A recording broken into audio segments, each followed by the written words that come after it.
Uh, hi everyone. Welcome back to everyone who's already been with us before in the first 2 years, and welcome to everyone who's their first time to join. My name is Huani. I'm one of the organizers of this series in advanced political economy. So before we kick off, I'll just speak a little bit briefly about the project, what it's about, what we're trying to do, and some quick housekeeping, and then I'll give the floor to today's chair, Professor Clara Mattei. So this series, our series in advanced political economy, we started in 2022, jointly organized by departments of economics at SOAS, University of London, where I'm based, and New School for Social Research in New York. We ran the series for 2 years, had many valuable discussions, starting from what is political economy and how to understand the economy in a not mainstream way, and how productivity grows and where profits come from, and so on and so forth. And of course, labor and social reproduction, among many other topics. So these discussions that we had in the first 2 years provided important tools and framework for us to understand, like unpack what is going on in the world and the material conditions that shape our daily life. So all of these lectures that we've done in the past are on our YouTube channel, SOAS X NSSR X free, if you want to go back and watch them. Altogether, our lectures have gathered almost 68,000 views so far, and that's on top of all the live Zoom webinar attendees. So after the 2 years, we took a quick break, a year break, to take stock and think about where to take it further from there. And we decided that it's time that we go beyond academia, beyond university walls, to start the conversation with the workers, with working people, union members, community, grassroots organizers, activists, civil society members, and basically everyone who is interested in understanding the current economy and interested in fighting for a system that's built in the interest of the working people. So this year we have some new collaborators, really exciting. Free Forum for Real Economic Emancipation has joined us as a co-organizer alongside the Department of Economics at SOAS and New School. And as you may have noticed, the series is hosted by UK's General Federation of Trade Unions Educational Trust. The GFTU Educational Trust provides vital courses for unionists from health and safety to reps and young members development, among many others. And our seminar is part of the Political Economy International School series. I just want to quickly promote an event we are planning. The GFTU and SOAS in partnership, we're running a political economy conference at the end of November this year. This will be the very first political economy conference for trade unionists in the UK. So if you are a member of a trade union in the UK, I'll post it in a chat, a link that you can take a look, and I hope to see many of you there. And all the educational courses by the GFTU's Educational Trust is funded through affiliations and individual donations. If you want to support programs like this, then please consider being a friend of GFTU. You'll be invited to virtual town halls and many events and access some of our paid courses for free. I'll also type it in the chat, the link to that. So that's enough about the project. After a quick housekeeping, I'll give the floor to Clara. So this is a Zoom webinar, which means that you can only see the speakers, not each other. The session in total will be 2 hours. The first hour will be a panel discussion between Professor Stephen Maher and Professor Richard Wolff. 15 minutes speech from each speaker, and then followed up by Clara's questions and answers. And then the second half of the session will be an open discussion where we open up to all of you. To ask questions, please use the Q&A box in the bottom rather than the general chat section so that we can keep track and not miss one of your questions. And we want to address as many questions as possible, so please try and keep your questions brief and concise. And then Professor Clara Mattei and our co-chair Hanin will be reading out these questions for you. Now, without further ado, I'll finally introduce today's chair. Clara E. Mattei is a professor of economics at the University of Tulsa, Oklahoma, and the president for FREE, Forum for Real Economic Emancipation. You can follow FREE's podcasts and videos from freeforum.org. Clara was previously associate professor at the New School for Social Research, Economics Department, and has been a fellow of the Institute for Advanced Studies, Princeton. Her first book, The Capital Order, published by University of Chicago Press, has been translated into over 12 languages. Her next book, Escape from Capitalism, will be released soon with Penguin Books. So without further ado, Clara, the floor is yours. Thank you so much, Juani. It's for everything you're doing in order to organize this novel project.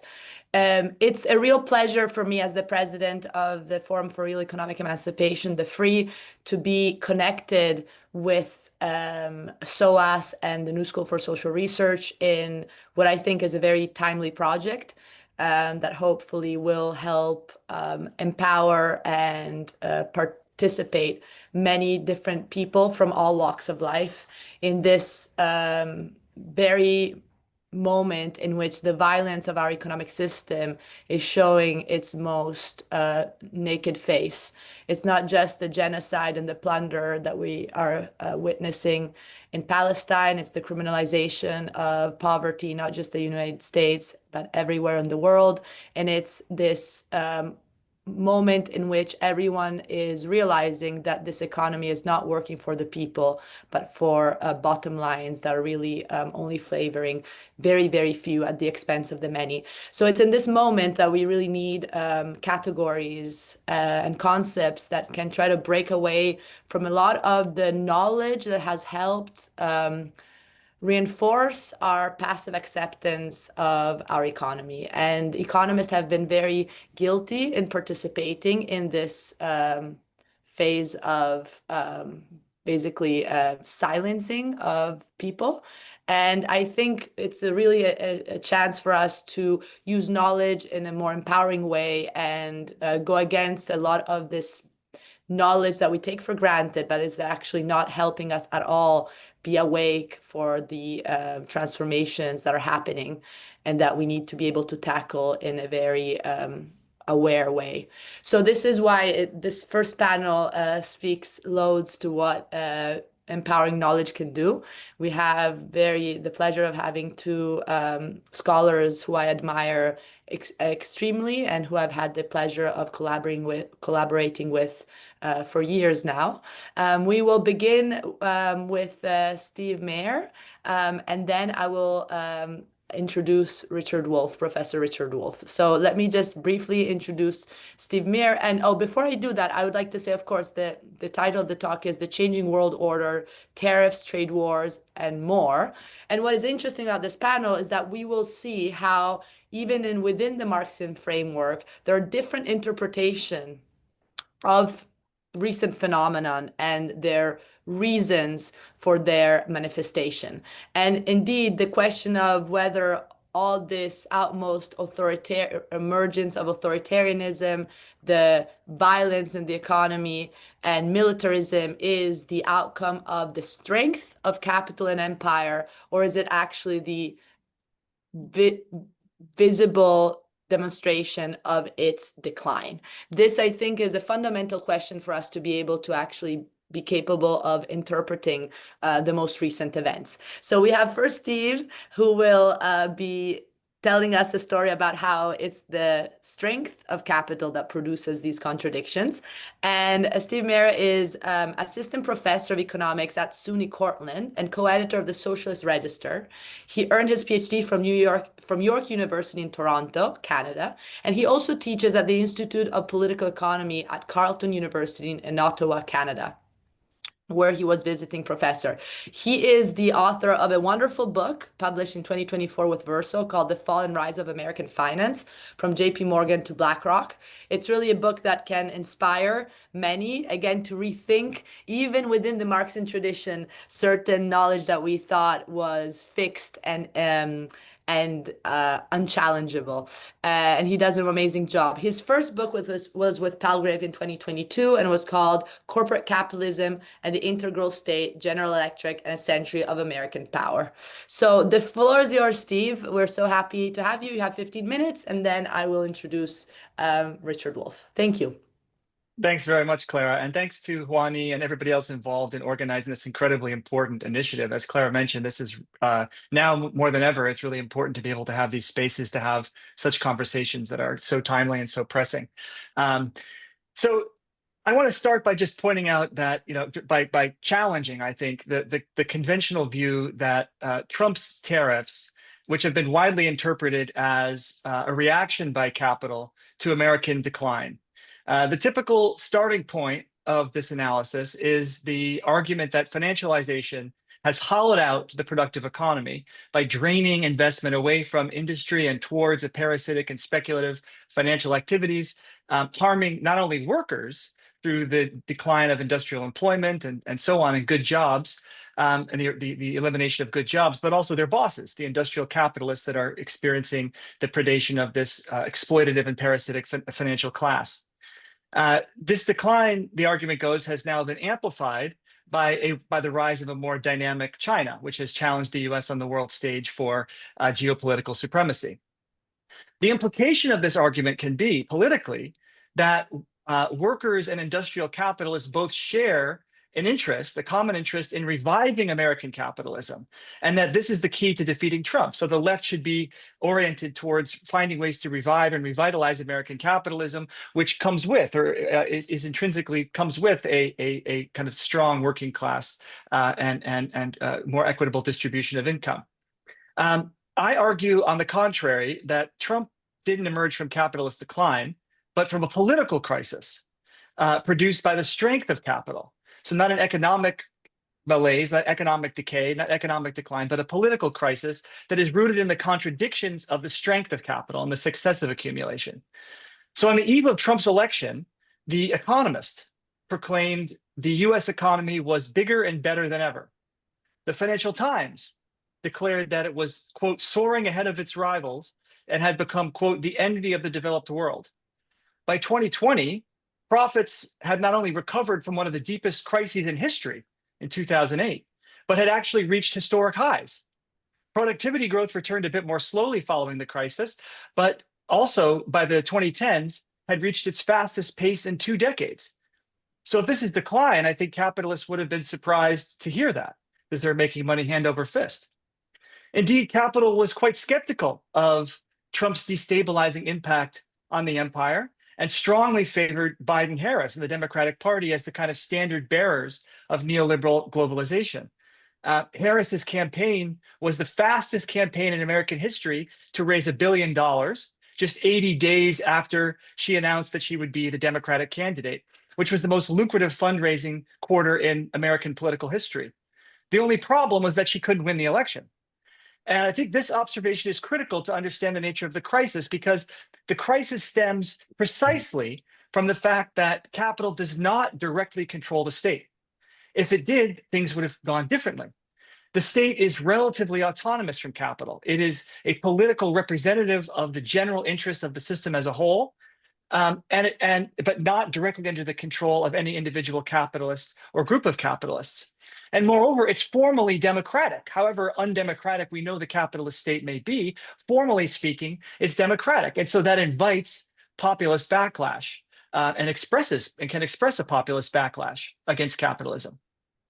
So the US empire had by all appearances, been highly beneficial for capital. This empire initially emerged following World War II as the United States, as the American state took on a unique role in making a global capitalism, not separate national capitalisms, not regional capitalisms, but one globally integrated capitalism interconnected through cross-border flows of trade and investment.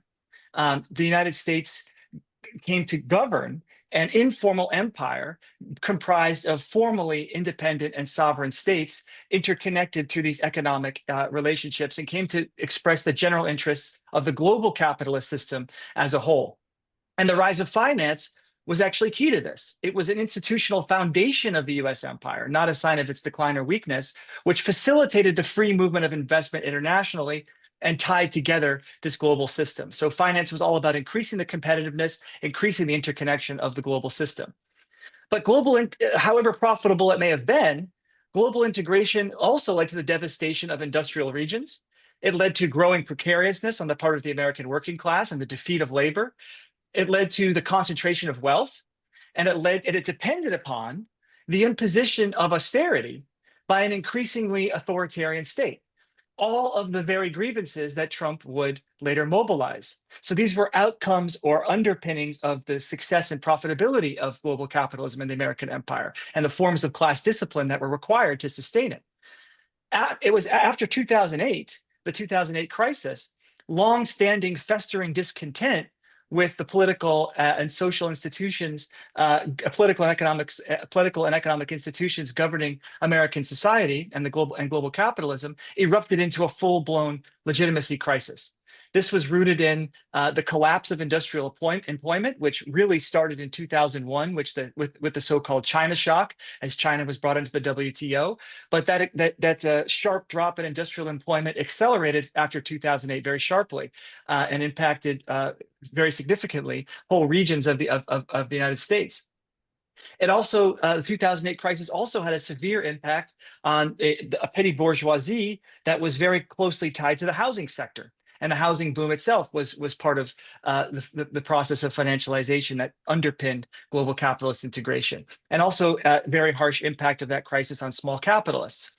On the eve of Trump's election, corporations were raking in record profits while labor's share of national income plummeted to its lowest level in a quarter century. So these harmful impacts of the crisis in terms of the expansion of a surplus population, 1/3 of the working age male population was excluded from the labor force altogether by the time Trump came to be reelected in just recently in 2024.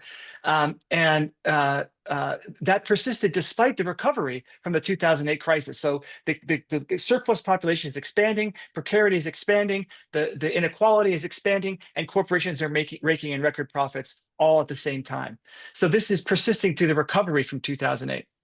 And indeed, the impact of the COVID-19 closures and the return of inflation after 2021 all continue to worsen the social conditions for broad swaths of the population, ultimately creating the conditions whereby Trump could become president. As Marx put it, what we saw in the period since 2008 was nothing other than the accumulation of wealth at one pole and the accumulation of misery at the opposite pole. And yet at the same time, capital was unwilling to engage in the kinds of class compromises with workers, social democratic compromises that could have re-legitimated accumulation. So the pressures of global integration and liberalized financial flows created a situation where capital could not be compelled to enter into the kind of class distributional bargains that had legitimated capitalism in the past and might have re-legitimated it in the lead up to Trump's election. This resulted in a polarization of options. Either workers could undertake a radical confrontation with capital to move toward more democratic control over investment, or face continued globalization.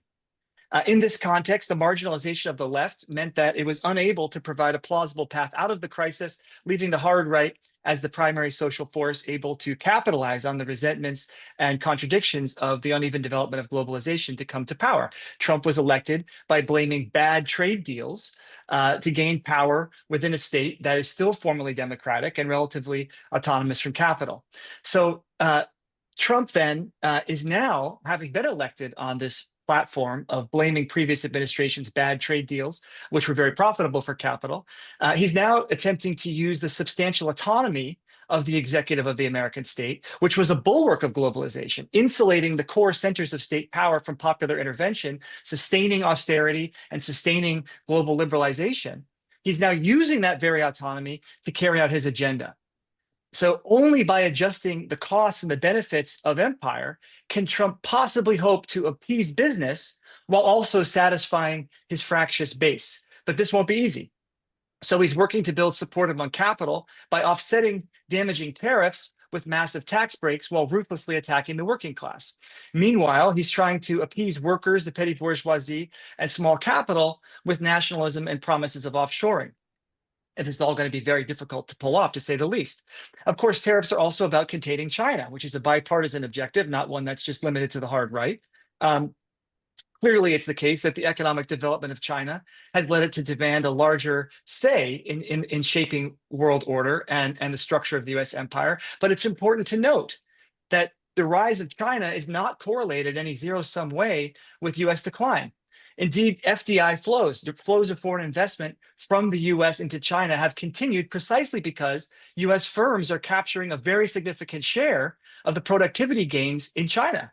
So as wages rise and Chinese productivity grows, it's US firms that are capturing a very significant share of those gains. So this is not in any kind of zero-sum opposition to the American, to the power of American capitalism or the American capitalist class. But China, of course, is demanding a larger say in shaping world order. And so unlike the inter-imperial rivalry that we saw in the interwar period in the pre-World War I era, or the external conflict between the US and the USSR that characterized the Cold War era, the integration of China within global capitalism means that decoupling is not really an option. And so containing it is extremely difficult. And this will be a very serious challenge for the US empire, trying to find a way to contain the rise of China, even though its integration makes decoupling from it extremely challenging. So Trump's tariffs will undoubtedly encourage other states to carve out more autonomous economic and political space in the world system, including alternative currency zones. But it's important to note that such projects are still a very, very long way off from establishing a real alternative to the dollar. China's financial system remains tightly controlled by the state. It lacks the liquidity that could allow the renminbi to serve as world money. And if the emergence of rivals to the dollar is still a very, very long way off, even if China's share of reserves are growing. The BRICS and the euro have other issues we can discuss as well. So even as Trump is shaking the system, the US state for now still anchors world money and global accumulation. And Trump will necessarily have to accommodate the continued strength of capital and the structural limits of capitalism. Tariffs are going to have to be implemented so as not to jeopardize the competitiveness of American multinationals. Many are going to have to be rolled back or wielded as leverage to force other states to further liberalize or enhance market access for US firms. Insofar as these tariffs lead to chaos or even economic crisis, delegitimate the empire, or push other countries to make self-protecting adjustments and retaliate, they risk the empire's future, and capital will respond appropriately or respond in kind. So far, capital has adopted a wait-and-see attitude and allowed Trump the space to pursue his international and domestic agendas, which are basically aggressive bullying abroad and the construction of a neo-fascist authoritarian state at home. So all of this highlights the bankruptcy of the Democrats as an opposition force. They are sitting around and waiting for Trump to collapse rather than challenging him. They believe they can sweep back into power by holding together the broadest possible coalition of big capital, which will inevitably, they believe, become alienated by Trump's chaos and back their return to the White House and in Congress in the upcoming midterm elections. The question becomes, at what point and under what conditions would some part of capital break to the hard right? And indeed, this may already be happening with parts of the tech sector and finance. So indeed, just as Trump is worsening the political crisis from which he's benefiting, the hard right also offers a possible option to resolve that crisis, a hard right resolution to that crisis. So the question is, under what conditions would a part of big capital break to the hard right and back that kind of resolution to the legitimacy crisis? So this means that substantial popular disruption is needed to get the attention of sections of big capital that may still be movable and raise the cost of embracing the right. But such mass disruption must go beyond one-off strikes or protest actions, which may win concessions but can't be sustained.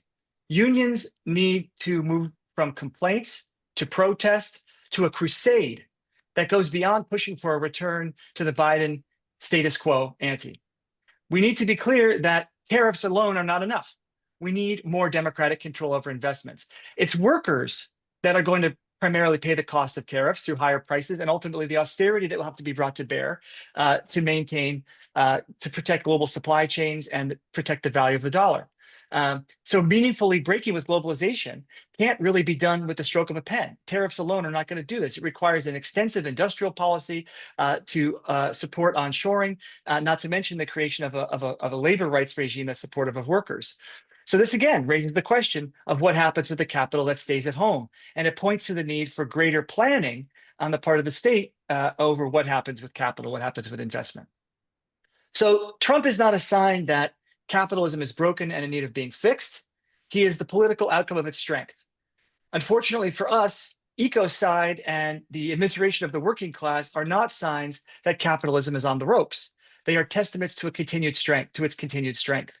Fighting Trump, therefore, can't mean restoring capitalism. It requires finding ways to build the capacity of the working class to confront and transcend it. Thanks very much. Thank you very much, Steve, for that insightful talk. It was very dense, and I know you used also a lot of language that is quite academic. So after Rick speaks, maybe we can try to unpack it a little bit to reach also broader audiences to give full importance of what you said. So Dr. Richard Wolff is Professor Emeritus of Economics at the University of Massachusetts, Amherst, and now is visiting professor at the New School for Social Research in New York. He has an incredible weekly radio show and podcast called Economic Update, that is and that you can find at www.democracyatwork.info.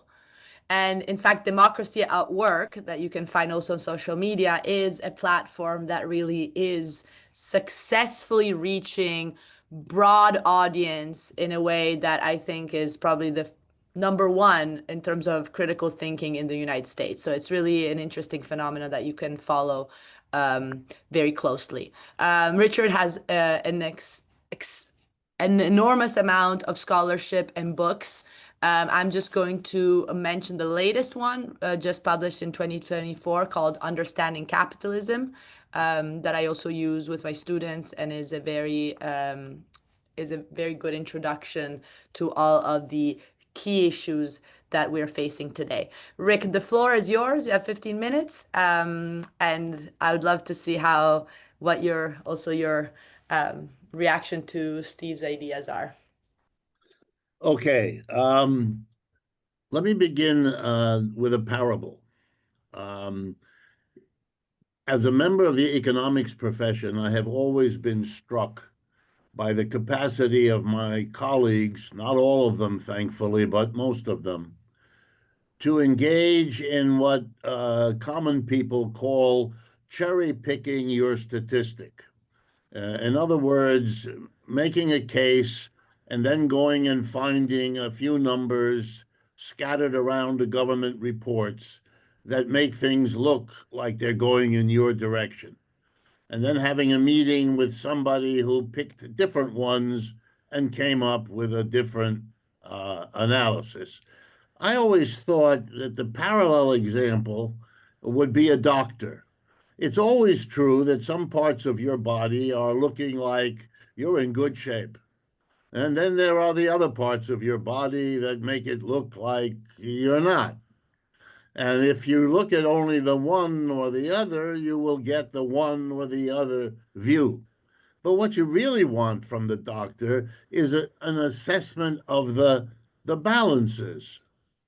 You know, as a student of Marx, that's what I thought he was teaching us to do, to look at the system, in this case, capitalism, to notice where it has signs of growth and strength, and then to notice where it has signs of failure and decline, and then come up with some sort of assessment of the balance.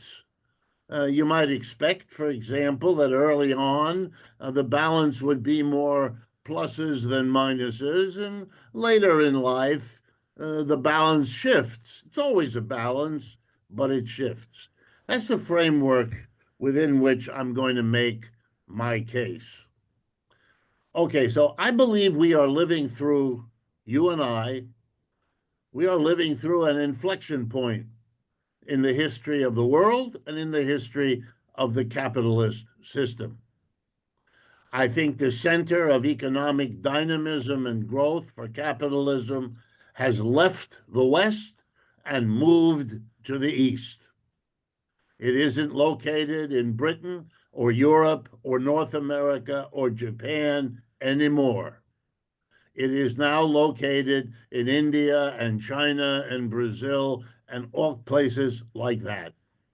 Not only has the center of capitalist dynamism moved, it's also changed, which is consistent with having moved. That is, it has gotten a dose of a recognition, contrary to its earlier idea that to break away from feudalism required the demand for laissez-faire. Leave me alone, let me be, which is what laissez-faire in French means. And it was in French because it was directed against the absolute monarchies, which were the decline of feudalism. By the way, a decline of feudalism that mixed extraordinary strength with extraordinary vulnerability. And when the balance shifted, the people with the extraordinary strength lost their heads and had to give way to the people who had, they thought, been conquered. Okay, keep it in mind. We'll come back to it at the conclusion. The change as you move to the East is that the role of the state becomes progressively more and more important. It becomes clear to more and more people that the failures of the private capitalist sector to meet all kinds of needs can at least be partially rectified by bringing the state in, not just to offset the collapse, the cyclical breakdowns, the 1929s, but also the increasingly frequent failures to solve all kinds of social problems which the private sector cannot or will not, and the state can be brought in to save the situation. It's a little risky. You have to forego some of your laissez-faire ideology, but it's a necessity. And so I think we are living through a decline involving movement geographically and change in that balance between state and private. And these are earth-shaking transformations for which the world was not well prepared. And as a citizen of the United States, I can assure you that the United States is not only unprepared to go through what I'm describing, but its basic reaction to it to this point has been denial. It's a mass psychology of pretense that it isn't there. Absolutely, the leaders of the country, especially if they're in power, think the economy is in wonderful shape. They tend to be a little more critical when they're out of power, and then the song shifts once they win the power and the roles get reversed. Mr. Biden kept telling us the economy was in great shape. His leading spokespeople used to tell us that there was a peculiar problem, that polls showed that the mass of people didn't think the economy was in good shape, when it clearly was. How did he know? Look at the stock market. And the conclusion that my colleagues at the elite universities of this country reached was that the mass of the people are stupid. They don't read the right journals. They don't have the statistics at their fingertips. Well, nowadays, they still say that, but it's harder and harder. The realities of decline are actually now beginning to settle into the population. And the decline is now being used as a new lens with which to look at the history. And just to give you an example, the United States had a war in Vietnam against the Communist Party of North Vietnam. The United States lost. The people who run that country are the people who were on the other side in that war. They won, we lost. In Afghanistan, the enemy was the Taliban. Who runs Afghanistan? The Taliban. They won, we lost. Iraq, same thing. Ukraine, about to be the same thing. We keep losing, and it's sinking in to the American population, slowly, very slowly, that we are a loser in this global situation. But far more important than that is the rise of China and the BRICS. This is a fundamental new phenomena for the United States and its empire. It never had an economic competitor. It came in World War II after the old empires had destroyed one another totally, giving the United States carte blanche to go in there and reorganize the world for itself. And for 30 to 40 years, it worked. And then the old combatants recovered, and you couldn't do it anymore. And you had to rearrange your economy. And they tried. And for 30 to 40 years, they did a reasonably good job. It wasn't successful, but it kept the system going. The biggest price was to bring in the Chinese and the rest of the world, bring them in enough so that the Chinese could develop independently of the West to at least a partial degree that other countries could not or did not do. Here at home, the only sustaining quality that kept capitalism going was a level of credit that now haunts it at a moment's notice. It could all collapse. Americans are in levels of debt, and not just Americans as individuals.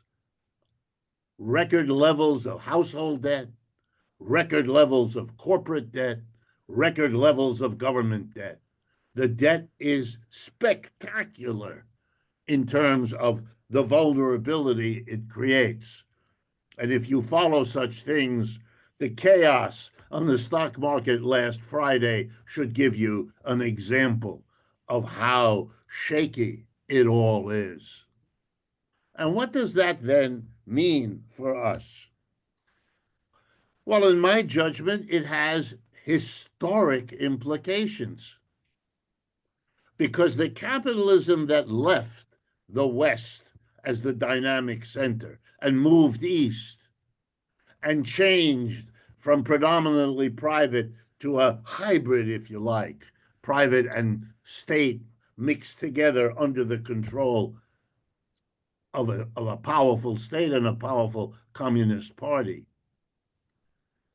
did not change, did not question something which, as Marxists, it strikes me, now becomes part of our agenda.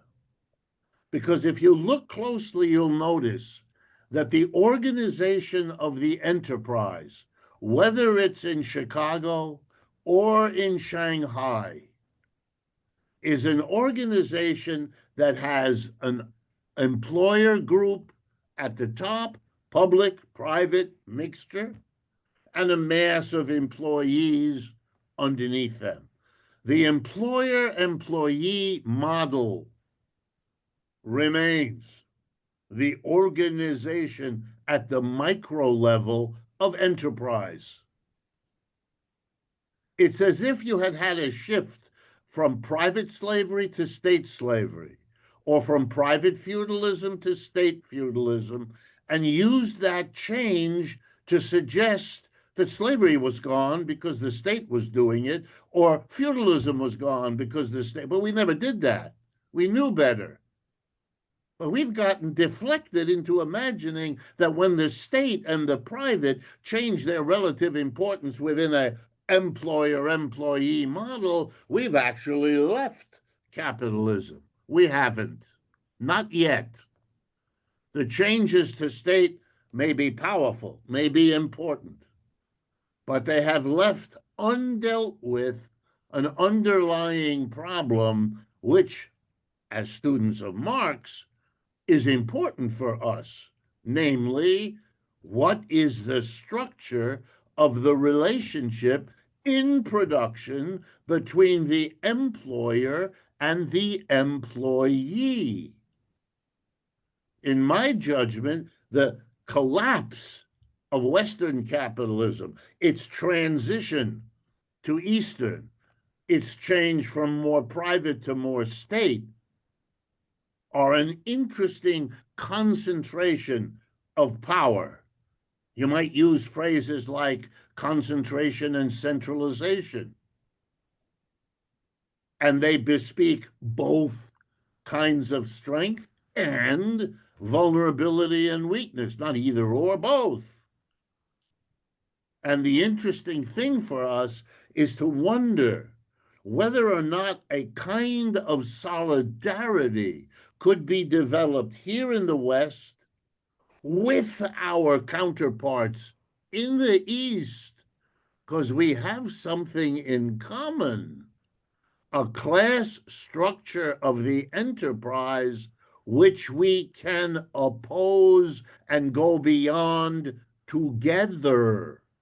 And that makes us stronger than we will otherwise be, because we might have a shared agenda of the transformation at the micro level that we have been waiting for ever since Marx taught us early in the 19th century that that was a core part of what this capitalist system is all about.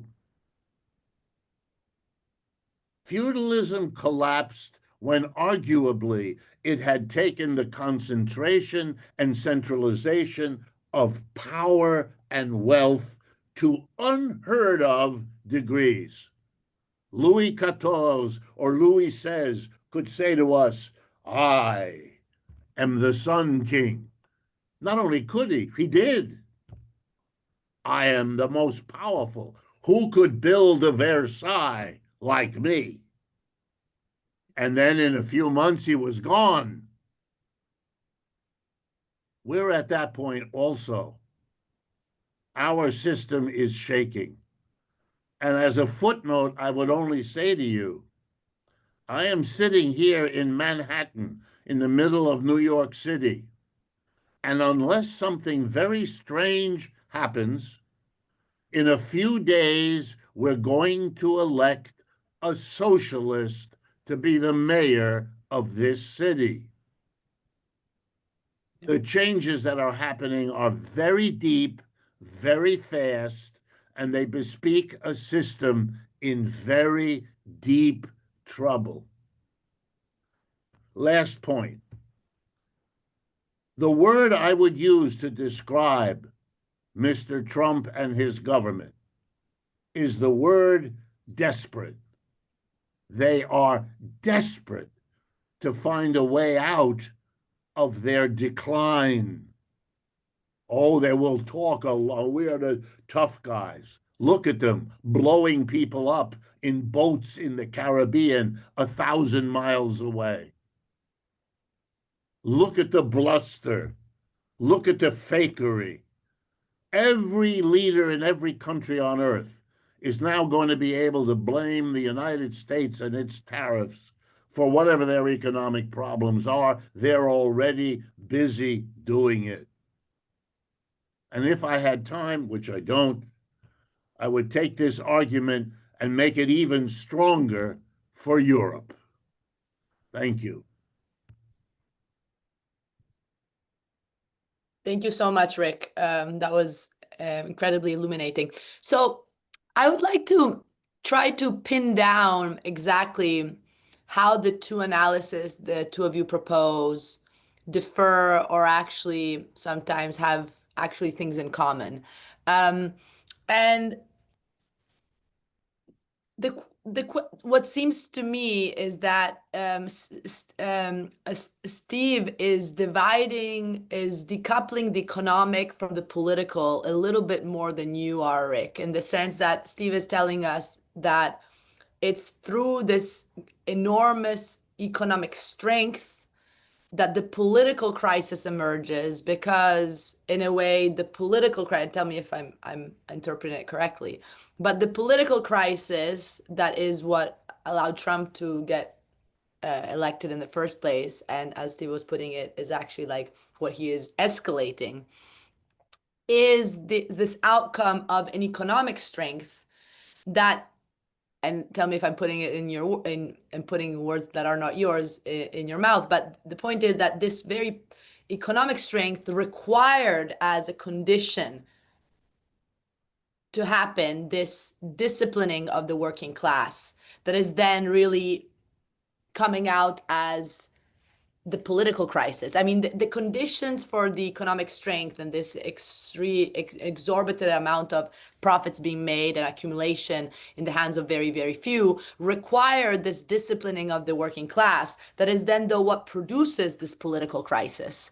Am I understanding you correctly? While Rick seems to be more focused on the political crisis as more all-encompassing, and thus focusing on this as the element of decline. That's my first question is, did I say something that makes sense to you?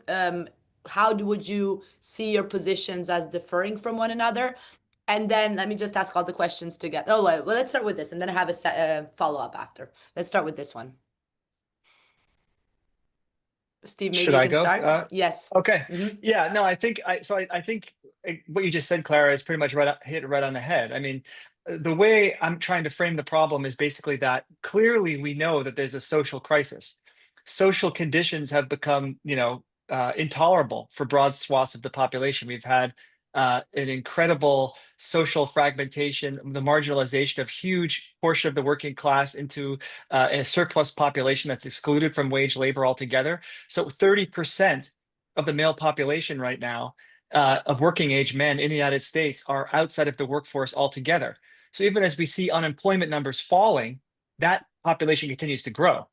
And this is precisely the dynamic that Marx laid out in Capital, which is the accumulation of wealth at one pole and the accumulation of misery at the other pole, right? The strength of capitalism, and we can go into the mechanics of how that works, tends to create a surplus population. It tends to immiserate the working class. It tends to be predicated on, especially absent a strong working class movement, it tends to be predicated on the making life harder for the working class, defeating the working class. And so I think we need to separate the conditions of the working class from the conditions of capital, because very often the strength of capital is predicated on making conditions for working class people even worse. And so that can create problems for governing capitalism, right? Because ultimately you need to find a way of generating some level of consent for capitalist class rule, what Gramsci called hegemony, right? You need some level of consent. You can't just rule through naked coercion. You need to legitimate class rule. And so the way that happens in the American state today is through elections primarily, which have been hollowed out and weakened, and the state's been de-democratized very thoroughly over the course of the neoliberal period to protect austerity and to maintain class discipline. But the crisis is afflicting those mechanisms of political rule because of the impact of the strength of capital, the successive accumulation, which has created a situation in which it is extremely difficult to organize consent for that class rule because of the kind of suffering and difficult situation for the working class that Professor Wolff is laying out. So I think we need to see the state as the locus of the crisis. And that requires understanding the state as something that is not just unified, a unified expression of a coherent capitalist class, but as the result of political contestation and conflict between different social forces and actors. And so the capitalist class has one set of interests. The marginalized surplus populations have a different set of interests. Immiserated workers have a different set of interests. Small shopkeepers who were hammered by the 2008 crisis have a different set of interests. And they can all come to be expressed within this formally democratic state in ways that are dysfunctional for maintaining capitalist rule. That's the point I'm trying to make. Capitalists cannot rule directly. They're the only ruling class. Professor Wolff mentioned feudalism. Capitalists are the only ruling class in history that is unable to directly rule. Why? Because individual capitalists might not even see themselves as part of a class. For all they know, in their own consciousness, they're only interested in their own bottom lines of their own firms, and they're competing with every other capitalist. So that requires a state to balance the interests of different individual capitalists and articulate the general long-term interests of the system as a whole. And that requires that the state represent the interests, the long-term interests of capital as a whole. And that can become the site of dysfunction and crisis, precisely because of the kinds of social contradictions that stem from healthy accumulation, the successive accumulation that I was trying to lay out. So it's the strength of capital, ironically, that's the source of the problem, because it makes it very difficult to legitimate the system and to maintain its rule. And so that I think is how I would kind of elaborate on the crisis. And I think there's a lot of overlap between the kinds of conditions that Professor Wolff is laying out and what I'm seeing as well. But it's just a different context, I think, to place those conditions in. Thank you, Steve. Rick, your response, because clearly you understand it not as the strength of capital, but as the decline of you're making more of a point about the American empire, maybe separate from capital more broadly, or how could we understand this divergences analysis between strength and weakness that we're discussing? Well, in the United States that I was born in and lived and worked all my life in to this moment, the number one legitimating phenomena among many, but the number one was a standard of living provided to the working class that made them feel that they were in a special place, that the United States was exceptional, that the rest of the world, whom they could glimpse on television in Natural Geographic magazine colors and lenses, was way, way behind, that they enjoyed being in the great middle class. Sure, there were a few desperately poor people somewhere and a few very rich ones, but the rest of us all were together in a vast middle class. You had that bizarre coming together of ideology in the United States and in parts of the Soviet Union, because they both claimed they were in classless societies, although they meant it a little differently. They did share the language. The problem for America, and I believe that that was the key legitimating quality, that's gone. That's over. That's not there anymore.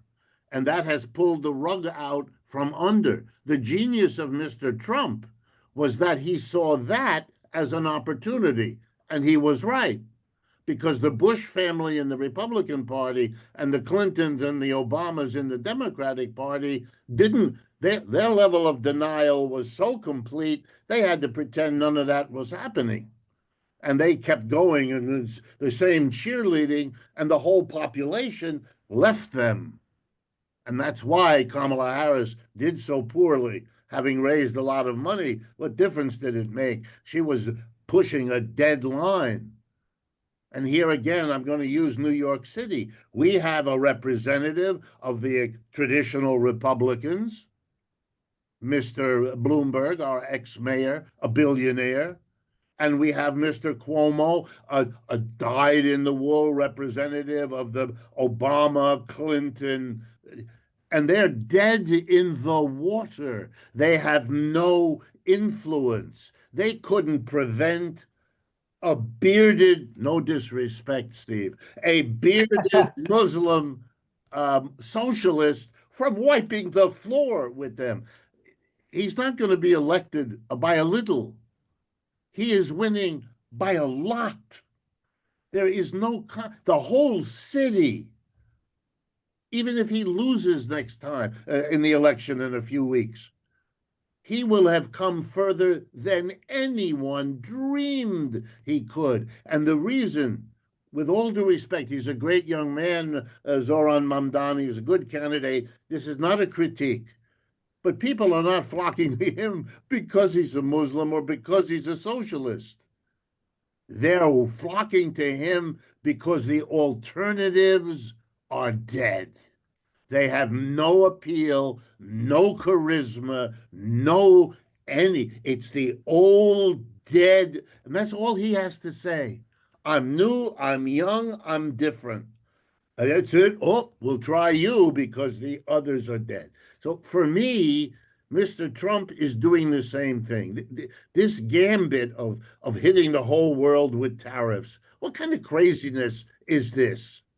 Every leader let me repeat this. Every leader in every country now has a prima facie way to excuse his or her own behavior. I'm having troubles here in the Netherlands. I'm having trouble here in Paraguay. I'm having trouble here in Malaysia. It's because Mr. Trump, he has isolated the United States. He thought he was isolating Russia or China. He wasn't. He's isolating them. If you add up the GDP, little exercise, of the United States, the G7, it's way less, the total, than the GDP of China and the BRICS. Not even close. It's over. Every little country in the world, every company is right now recalculating their plans, their strategies, their investments, their borrowing, their growth. And you know what they're doing? Downgrading the United States and the West and upgrading the East. That's where the deals are made. That's where the railroads are built. It's over the American empire. And it's only the question, how will the United States manage it? Chances are poorly. And what will that mean? It'll mean that we will be looking in a few years like Great Britain already looks, which is an economic and political disaster that only gets worse because it indulges itself in the lunatic idea, all due respect to our hosts in Britain right now, but to blame Europe for your problems, to have a Brexit, and then to discover now, 10 years later, that that wasn't a very good idea. That's not the problem, that it wasn't a good idea. It was purely an effort to avoid dealing with what it means when you're no longer the empire of the world. You're a small offshore island of the continent of Europe. And you got to come to terms with that. And the United States is still strong and still powerful. All that's correct. The dollar is not what it was 30 years ago, not even close, but it's still the single most important currency. But it's the decline that's obvious. Central banks around the world, they're all reducing their dollar holdings, some more, some less. But they're now looking at gold. Look at what's happened to gold, a perfect measure of the decline of the capitalist system. One last point. All kinds of people in the United States are responding to the authoritarian turn of Mr. Trump, except the billionaire class, the high-tech moguls in Silicon Valley. They are not saying anything. They are hoping that the switch to an economic nationalism is going to catch hold, and they've put their money, and that's where the money is, they've bet on Mr. Trump. They are abandoning the other formations. The United States Chamber of Commerce has been critical of the tariffs from the beginning, but they just don't count anymore.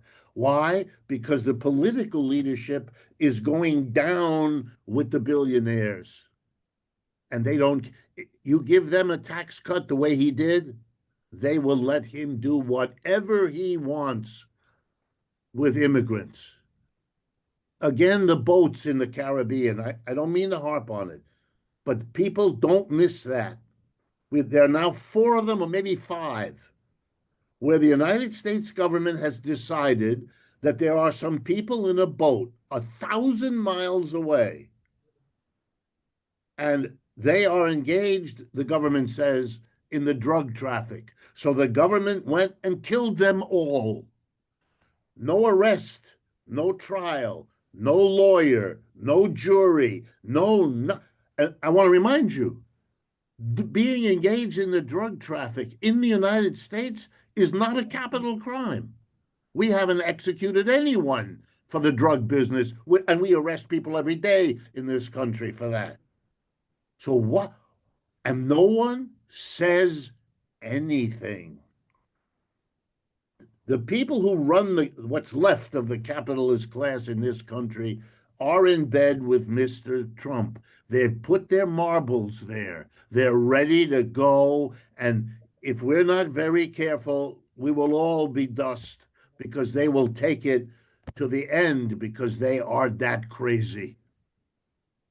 What they're doing to Mexico, Canada, and Europe, if you follow it, I mean, ally schmally, we're done. We're going to whack you all into tributaries, or we're not going to let the game be played. I think that's why Mr. Xi Jinping dances carefully. They know what they're dealing with, and I think we have to know too.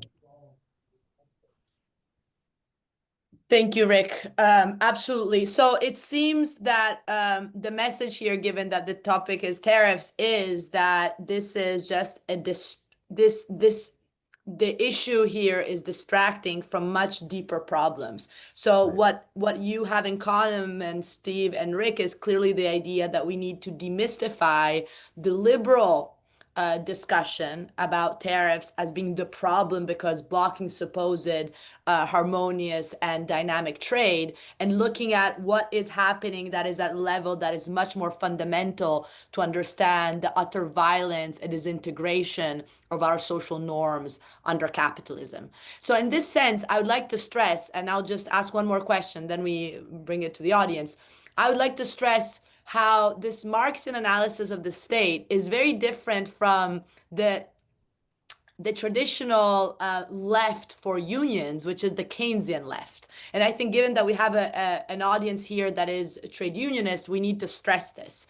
What you both were pointing out is, in fact, that the alternative here is not more state, because the state is the capitalist state is based on exploitation of the working class in a very structural sense, and is that this conflict is what we need to keep in mind in order to actually try to move forward in a more humane way for a society that is not based on the utter destruction of human lives. So in this sense, do you think that what is happening with Palestine and the incredible solidarity that we've seen for the Palestinian people, who are ultimately workers, and those workers who are the most impoverished by these global colonial enterprises, do you think this could be a way to figure out a novel identity that also brings traditional workers away from the idea that they can side with the state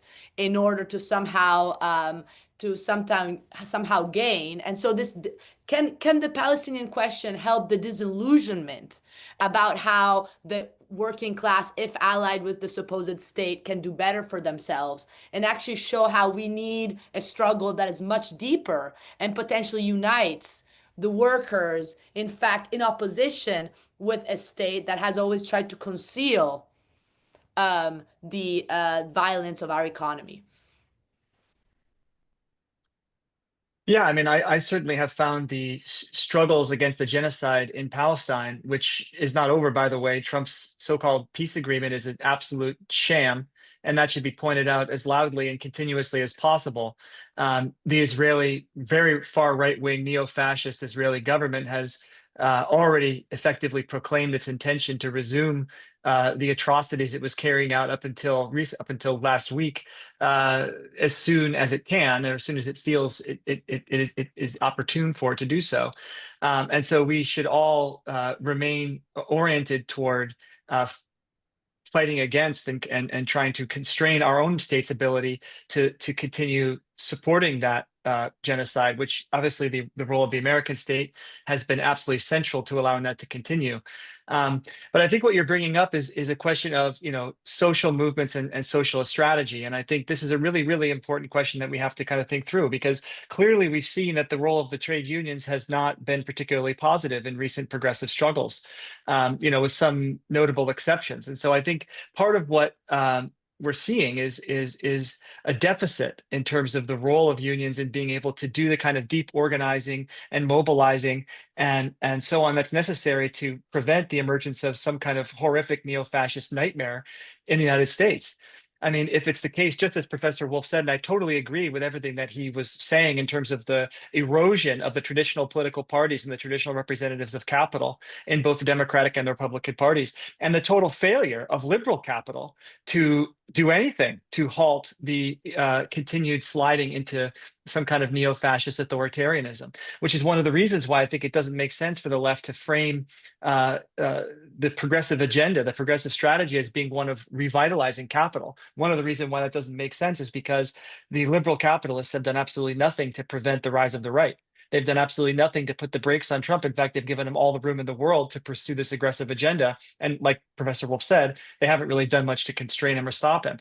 So given that that's the case, any opposition to this emerging regime that's rapidly being consolidated by the likes of Stephen Miller and Donald Trump and others is going to have to come from below, and so it's going to depend on the ability of workers to mobilize in very, very large numbers to raise the cost to business and fractions of capital of even considering breaking to the hard right and embracing a kind of fascist agenda, which would indeed, in many respects, make things easier for them, but it would also create all new contradictions and difficulties.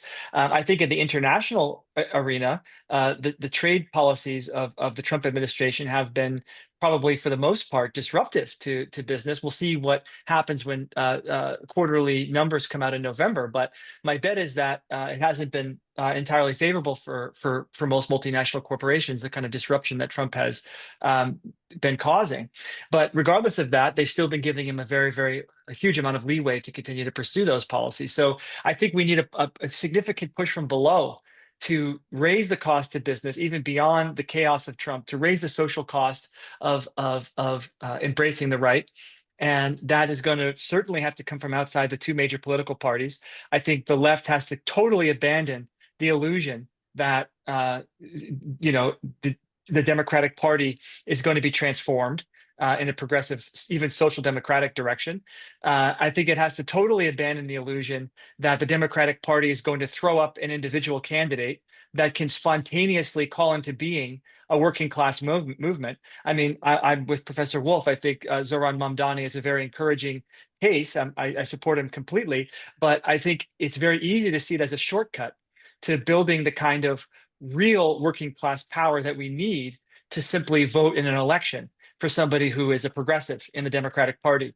That may work to win the mayoralty of New York one time, but over the longer term, we need a much deeper and more fundamental shift in the balance of social power in this country.